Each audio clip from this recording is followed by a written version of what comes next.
Hello there, welcome to this virtual safety lab induction. Before we begin, please make sure you have correctly fitted your VR headset, controls, and ensure that the handheld controllers have been securely tightened around your wrists.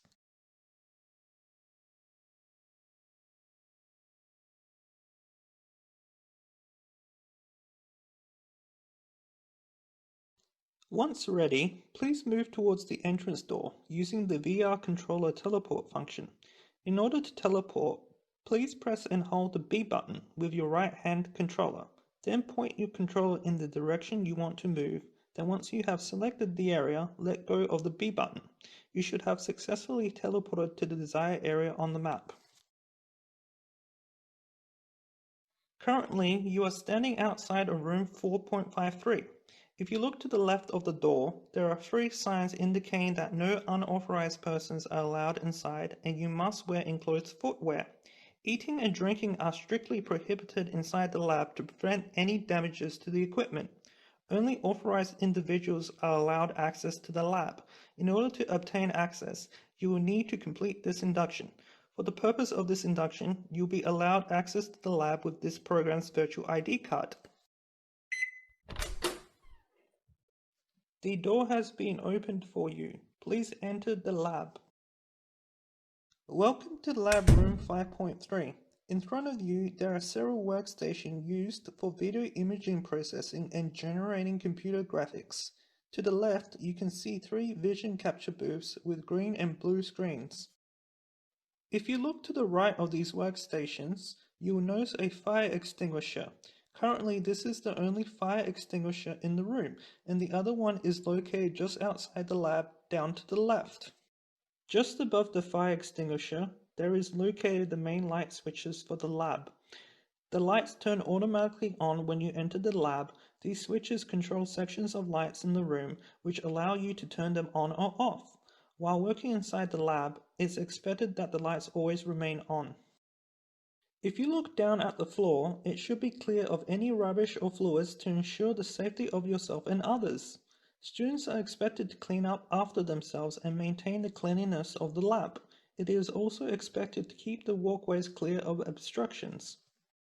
Just behind you, where the metal cylinder is located, there is a folder containing a range of safety procedures, rules, contact information, first aid contact, emergency contact, guidelines for safety, inductions, who is allowed in the lab, standard operating procedures, and risk assessments. There will be a range of different risk assessments depending what takes place. For example, it recommends users to refrain from working in front of the computer displays for extended periods of time.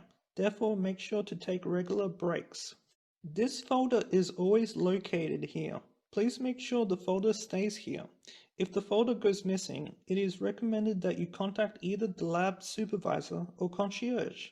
This folder is always available for you if you require any information. On the front of the folder, there are contact details for different people.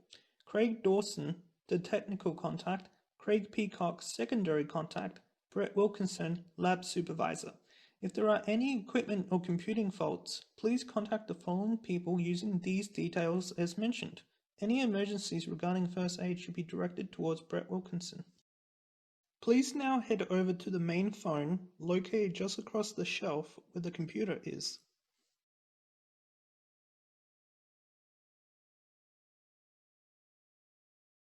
In the event of an emergency, you must use this phone to contact security and the emergency services. To contact emergency services, you must first dial 0 to get an outside line, then dial 000. Once you have selected which service you require, whether that be fire, ambulance, or police, you must also contact security. The security contact number is located next to the phone. You must inform security about the emergency and inform them that you have contacted the emergency services so they can better coordinate a response. Please head over to the table where the tag power cords are located. As this lab is not a public working area, any electrical equipment which you plug into a power socket must have been tested by the university and tagged before they can be plugged in. Please head over to the booths. They are located across from the desks. These three booths are fitted with a curtain each that you must be aware of, as this may potentially serve as a safety hazard. Furthermore, the booths are fitted with vertical pull-down blinds, and the cable for these may serve as a potential choking hazard. At the back of the room, you will see two metal cabinets. Please head there now. These cabinets are not lockable and are strictly only used by researchers. While the lab requires swipe access, please note that this is not a secure location. You need to be mindful regarding any personal belongings that you may have brought into the lab, as dozens of people may have access to the lab at any time. It is recommended that you bring your personal belongings with you when you leave the lab. Please head over to the comfy chairs. Students should be mindful of manual handling procedures in this lab. As this lab has a number of heavy objects, students are not advised to attempt to lift these objects unless they have other people to assist them, or if the object is light enough, they are to enforce the proper techniques for lifting objects, such as lifting with your knees and not straining your back. Up towards the ceiling, just behind you, you'll see an emergency indicator that is used to alert people to a potential fire hazard within the area. If you hear this sound, you must prepare to evacuate, but do not leave the area immediately.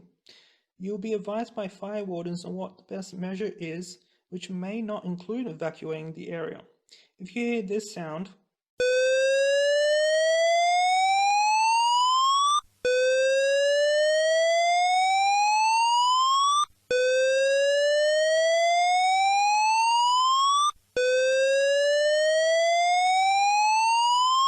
noise, you must immediately evacuate the area and head towards the nearest emergency exit. Please now leave the lab, turn left of the lab, and follow the running man signs to the emergency exit door.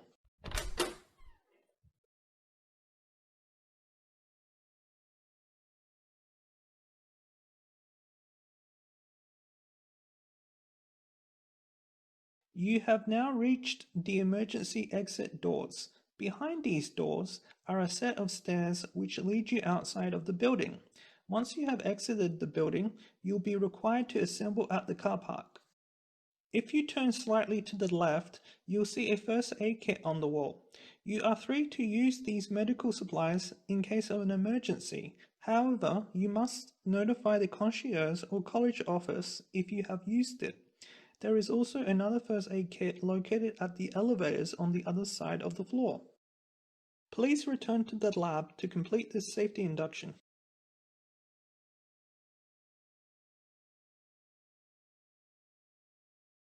Congratulations! You have successfully completed the safety induction for this lab. As a final step, please contact your supervisor to obtain the safety induction completion form.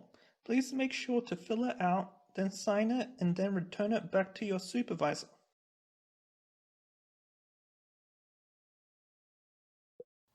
If you liked this video, please like this video and please subscribe to our YouTube channel. If you would like to make a donation in order to keep this channel going, please donate to the following PayPal address you see on screen.